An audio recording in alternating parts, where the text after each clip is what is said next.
Salut, c'est Philippe. Aujourd'hui dans cette vidéo, j'aimerais qu'on revienne sur le fonctionnement d'un réseau chauffage et d'un réseau sanitaire, qui sont deux choses totalement différentes. Donc si on prend le circuit chauffage par exemple, lui c'est un circuit fermé. Donc c'est un bouclage, c'est-à-dire que l'eau qui est à l'intérieur, qui circule à l'intérieur, ne ressort pas.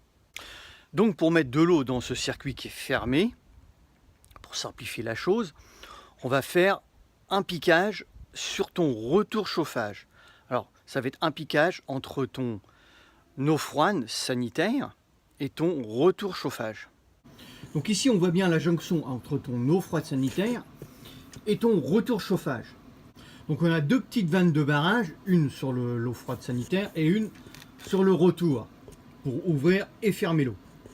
Entre deux on a un disconnecteur. Alors le disconnecteur, ça empêche que l'eau du chauffage, c'est-à-dire l'eau du retour qu'on va injecter dans le retour, revienne sur le réseau d'eau froide. Donc sur ce modèle de chaudière, c'est pratique puisqu'on voit bien vraiment la jonction entre les deux.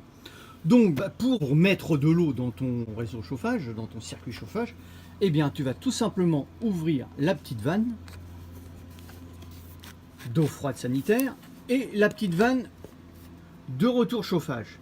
Donc là le remplissage se fait.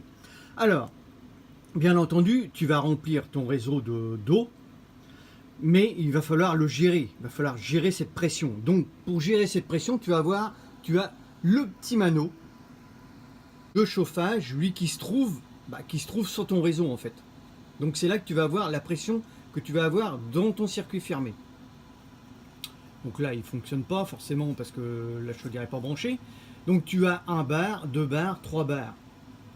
Donc, en fait, tu vas attendre que ta pression monte jusqu'à 1 bar et demi pour pouvoir couper tes petites vannes 1 et 2. Ok, donc si tu remplis ton circuit, donc tu vas monter ta pression jusqu'à 1 bar et demi, tu refermes et après tu purges tes radiateurs. Si c'est pour faire l'appoint, bon, si tu es entre deux, si tu es à 0,5, tu fais un petit appoint jusqu'à 1 bar 5 et tu n'as pas besoin de repurger tes radiateurs. Donc bien entendu, si tu remplis ton installation, forcément ton mano va redescendre, ta pression va redescendre.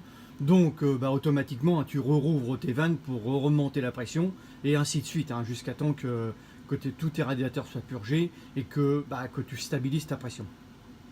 Ensuite, tu as ton circuit sanitaire qui lui est un circuit ouvert puisque l'eau part d'un point pour arriver à un autre. C'est-à-dire que tu as ton eau froide qui arrive de ton compteur et qui fait toute la circulation dans ton réseau et ressort par ton robinet. Pareil pour l'eau chaude, sauf que l'eau chaude, elle passe par le ballon qui la réchauffe pour pouvoir sortir sur ton robinet. Alors bien entendu, la pression de ton réseau d'eau froide, elle est gérée par le réseau de la ville. Ensuite, si le réseau est trop fort au niveau pression, c'est à toi de mettre un détendeur pour arriver à gérer cette pression. Donc voilà, ce sont deux réseaux vraiment différents. Donc quand on parle de chauffage, de problème de chauffage, c'est sur le circuit chauffage, rien à voir avec le sanitaire, ça ne rentre pas en ligne de compte. Et vice versa, quand tu parles de sanitaire, problème d'eau sur de tuyauterie sanitaire, rien à voir avec le chauffage. Bon, voilà, en ce qui concerne les deux circuits, écoute, si cette vidéo t'a plu, tant mieux. Like-la, partage-la. Si tu arrives sur ma chaîne, abonne-toi, t'as le petit logo qui est juste là. Et puis moi, je te retrouve sur une prochaine. Je te dis ciao, ciao, à plus tard. Porte-toi bien, salut.